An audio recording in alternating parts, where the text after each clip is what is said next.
اعوذ باللہ من الشیطان الرجیم بسم اللہ الرحمن الرحیم السلام علی الحسین وعلی علی ابن الحسین وعلی اولاد الحسین وعلی اصحاب الحسین السلام علیکم ورحمۃ اللہ وبرکاتہ۔ عزیزان گرامی، جیسا کہ ہماری آج گفتگو کا جو سلسلہ ہے امام علیہ السلام کا جو تاریخی سفر ہے کربلا سے مدینہ سے کربلا کی طرف، اس سلسلہ میں آج ہماری تیسری گفتگو ہے۔ اپنی گزشتہ گفتگو میں ہم نے جو امام علیہ السلام کی ولید اور مروان کے ساتھ گفتگو ہوئی تھی اس پہ روشنی ڈالنے کی کوشش کی، اور خود جو سخن امام علیہ السلام، خود امام علیہ السلام نے جو ان سے ارشادات فرمائے اور وہ جو پیام تھا آپ خدمت میں بیان کرنے کی کوشش کی۔ آج کی گفتگو میں جب امام علیہ السلام ولید کے دربار سے واپس پلٹتے ہیں تو روایت کے اندر ملتا ہے کہ امام علیہ السلام وہاں سے سیدھا اپنے نانا رسول خدا صلی اللہ علیہ وآلہ وسلم کی قبر مبارک پہ جاتے ہیں، اور نانا رسول خدا صلی اللہ علیہ وسلم کی قبر مبارک پہ جا کے کچھ تاریخی کلمات ہیں امام علیہ السلام کے، جو امام علیہ السلام نے اپنے نانا کے ساتھ اپنے دل کی راز و نیاز کی باتیں کی ہیں۔ امام علیہ السلام فرماتے ہیں کہ السلام علیک یا رسول اللہ، انا الحسین ابن فاطمہ، فرخک وابن فرختک، وصبتک الذی خلقتنی فی امتک، فاشہد یا نبی اللہ انہم خذلونی ولم یأخذونی، وہذہ شکاوی الیک حتی القاک۔ یہاں پہ امام حسین علیہ السلام جب اپنے نانا رسول خدا صلی اللہ علیہ وسلم کی قبر مبارک پہ آتے ہیں تو رسول خدا کو شکوہ کرتے ہوئے عرض کرتے ہیں کہ اے میرے نانا جان، آپ پہ میرا سلام ہو، اور کہا کہ میں حسین ابن فاطمہ ہوں، میں فاطمہ زہرا کا بیٹا حسین ہوں، اور کہا کہ میں آپ کے اس درخت کی شاخ ہوں، میں اہل بیت کے خاندان کا ایک فرد ہوں، اور میں آپ کا بیٹا ہوں۔ یا رسول اللہ، اللہ تعالیٰ نے ہم اہل بیت کو اس امت پہ اس لیے بھیجا اور خلق فرمایا تاکہ ہم امت کی ہدایت اور رہبری کا انتظام کر سکیں، اور پھر فرمایا کہ یا رسول اللہ، اب اس بات پہ آپ شاہد ہیں اور گواہ ہیں، انہم خذلونی ولم یأخذونی، اس امت نے میرے ساتھ کیا کیا ہے، یہ امت ہمارے ساتھ کیا کر رہی ہے۔ فرمایا کہ اس امت نے ہمیں ضعیف کر دیا ہے، اس امت نے ہمیں کمزور کر دیا ہے، اور ہماری حرمت کا پاس و خیال نہیں رکھ رہے، اور یہ شکایت ہے یا رسول اللہ آپ کی طرف، اور اسی شکایت کو لے کر اللہ کے دربار میں آپ سے ملاقات ہوگی۔ تو یہاں پہ امام علیہ السلام کی ایک گفتگو یہ ہے جو پہلی دفعہ رسول خدا صلی اللہ علیہ وسلم سے جب ولید کے دربار سے واپس پلٹتے ہیں تو امام علیہ السلام نے رسول خدا کی خدمت میں ان کلمات کو بیان فرمایا جو تاریخ کے اندر نقل ہیں۔ ایک دوسری گفتگو بھی ہے جو امام علیہ السلام کی خود رسول خدا صلی اللہ علیہ وسلم کی قبر مبارک پہ ہے، اور اس گفتگو میں کہا یہ جاتا ہے کہ یہ گفتگو اس ٹائم کی ہے کہ جب رسول خدا صلی اللہ علیہ وسلم کو امام حسین علیہ السلام ودا کرنے کے لیے آئے ہیں، جب دوسری دفعہ جانے کے لیے خدا حافظی کے لیے آئے ہیں، تو اس ٹائم یہ امام حسین علیہ السلام نے کلمات ارشاد فرمائے۔ فرمایا اللہم ان ھذا قبر نبیک محمد صلی اللہ علیہ وآلہ وسلم وانا ابن بنت نبیک وقد حضرنی من الامر ما قد علمت، اللہم انی احب المعروف وانکر المنکر واسألک یا ذا الجلال والاکرام بحق القبر ومن فیہ۔ تو یہاں پہ دوسری گفتگو میں ہم کیا دیکھتے ہیں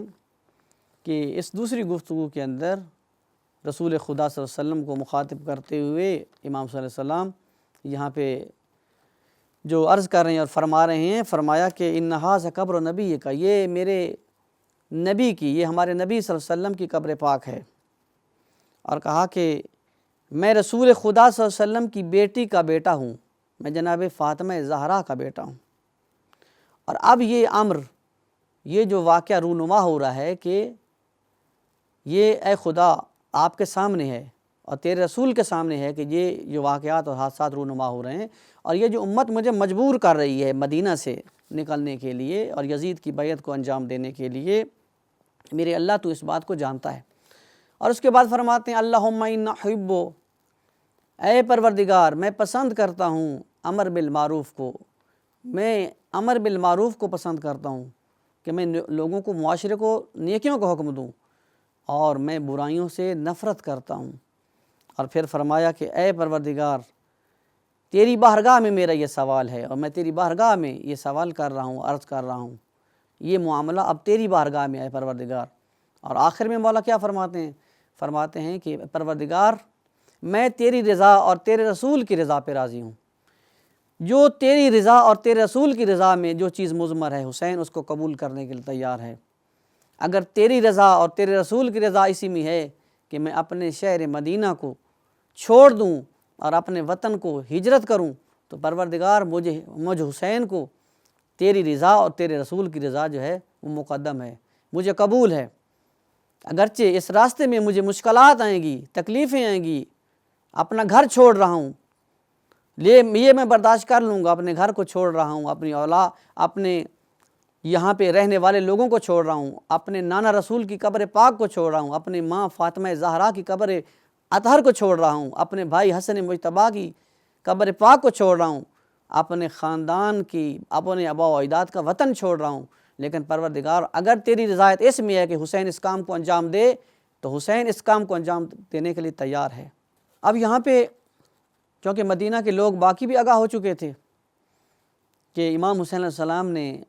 عزم سفر کر لیا ہے مدینہ کو چھوڑنے کا، اور مکہ کی طرف امام علیہ السلام نے ارادہ فرما لیا ہے، تو بی بی سلمہ، ام سلمہ جو ہے رسول خدا صلی اللہ علیہ وسلم کی جو حرم پاک ہیں اور جو بیوی ہیں، وہ بھی امام علیہ السلام کی خدمت میں حاضر ہوتی ہیں اور اگر کہتی ہیں کہ اے میرے بیٹے حسین لا تعذنی بخروجک الی العراق، میرے بیٹے حسین مجھے عراق کی طرف سفر کر کے، عراق کی طرف خروج کر کے غمگین نہ کریں، اس لیے کہ تیرے بابا رسول خدا صلی اللہ علیہ وسلم نے مجھے بتایا تھا کہ اگر میرا بیٹا حسین کربلا کی طرف سفر کرے گا اور عراق کی طرف جائے گا تو اس راستے میں شہید کر دیا جائے گا۔ تو یہ امام علیہ السلام کو بی بی ام سلمہ جو ہے یہ عرض کرتی ہیں کہ آپ عراق کی طرف سفر نہ کریں۔ اب یہاں پہ امام علیہ السلام بی بی ام سلمہ کو جواب دیتے ہوئے فرماتے ہیں یا اماہ انا اعلم انی مقتول مذبوح ظلما و عدوانا۔ امام علیہ السلام فرماتے ہیں کہ اے میری ماں ام سلمہ، میں حسین جانتا ہوں، میں اس سفر کے خطرات سے بھی آگاہ ہوں اور اس سفر سے بھی آگاہ ہوں، اس سفر کے درمیان جو مجھے مشکلات آنے والی ہیں میں اس سے بھی آگاہ ہوں، اور میں جانتا ہوں کہ میں اس راستے میں شہید کر دیا جاؤں گا، میں قتل کر دیا جاؤں گا اور میں ذبح کر دیا جاؤں گا، اور میں اس راستے کو اپنا رہا ہوں یہ جانتے ہوئے کہ یہ مشکلات کا راستہ ہے، یہ جانتے ہوئے کہ اس راستے میں مارا جاؤں گا۔ اے میری ماں، مجھے بھی میرے جد رسول خدا صلی اللہ علیہ وسلم نے اور میرے بابا علی مرتضیٰ نے رسول خدا سے خبر دی تھی کہ یہ سارا میرے ساتھ ہوگا، یہ مشکلات میرے ساتھ پیش آئیں گی۔ اور پھر آگے بڑھ کے بی بی ام سلمہ کو مزید مولا فرماتے ہیں کہ میری ماں، صرف میں شہید نہیں ہوں گا بلکہ اس راستے میں میری مخدرات عصمت وہ اسیر ہوں گی، مخدرات عصمت جو ہے وہ اسیر ہوں گی، میرے بچے شہید کیے جائیں گے، اور میرے خاندان کے اوپر اتنا ظلم کیا جائے گا، اتنا زیادہ ظلم اور زیادتی کی جائے گی کہ کوئی اس ظلم سے ہمیں نجات دینے والا نہیں ہوگا، کوئی ہمیں اس سے بچانے والا نہیں ہوگا، کوئی اس ظلم کے خلاف جو ہے ہمارے ساتھ دینے والا نہیں ہوگا، لیکن یہ جانتے ہوئے میں کیا ہے اس امر کو انجام دے رہا ہوں۔ تو یہاں سے ایک پیغام جو ہمیں حاصل ہوتا ہے وہ یہ ہے کہ امام علیہ السلام مدینہ کے خواص لوگوں کی طرح خود امام علیہ السلام اپنے سفر سے آگاہ ہیں۔ یہی وجہ ہے کہ ہم دیکھتے ہیں کہ ابھی تک کوفہ کے جو لوگ ہیں انہوں نے دعوت ہی نہیں دی امام علیہ السلام کو کہ آپ ہمارے طرف جو ہے عراق کی طرف سفر کریں، یعنی کوفہ کے لوگوں نے دعوت نہیں دی کہ آپ ہمارے پاس تشریف لیں اور ہم آپ کی بیعت کریں، لیکن اس کے باوجود ہم شروع سے دیکھتے ہیں کہ امام علیہ السلام یزید کے جو بیعت کے خلاف ابتدا سے ولید کے دربار سے ہی آغاز کرتے ہیں اور انکار کرتے ہیں اور فرماتے ہیں کہ میں یزید کی بیعت نہیں کروں گا۔ اور پھر جا کر مروان سے جو بات ہوتی ہے اس میں بھی یہی ہمیں نظر آتا ہے، یعنی امام کے کلام کیا ہے، استمرار ہے، دوام ہے۔ اور پھر بی بی ام سلمہ کے ساتھ بھی امام ان حوادث کا بھی ذکر کرتے ہیں کہ اماں میں ان حالات سے آگاہ ہوں اور مجھے میرے جد رسول خدا نے اس سے آگاہ کیا ہے۔ تو یعنی گویا یہاں سے یہ پیغام بھی حاصل ہوتا ہے کہ امام علیہ السلام کو اپنے اس سفر عشق سے مکمل طور پہ آگاہی حاصل تھی، اور امام یہ جانتے ہوئے کہ میرے اوپر ظلم ہوگا اور میرے بچے شہید کیے جائیں گے، میری خواتین جو ہے ان کو اسیر کر دیا جائے گا، میرے بچوں کو شہید کر دیا جائے گا، میری خواتین کو قیدی بنا لیا جائے گا، لیکن اس کے باوجود بھی امام یہ جانتے ہوئے اور آگاہانہ طور پہ اس عمل کو انجام دیتے ہیں۔ تو گویا امام علیہ السلام کی جو تحریک ہے اور امام علیہ السلام کو جو سفر ہے اس سے امام مکمل آگاہ ہیں، اس کے حوادث سے آگاہ ہیں، اور امام علیہ السلام اس ٹائم دین کی حفاظت اسی چیز میں مضمر سمجھ رہے ہیں کہ امام میرا یہاں سے نکلنا اور خروج کرنا میرے لیے لازم ہے، تب ہی میرے نانا کا دین جا کر بچ سکتا ہے، اور اس کام کو پھر امام علیہ السلام نے بخوبی انجام دیا۔ السلام علیکم ورحمۃ اللہ وبرکاتہ۔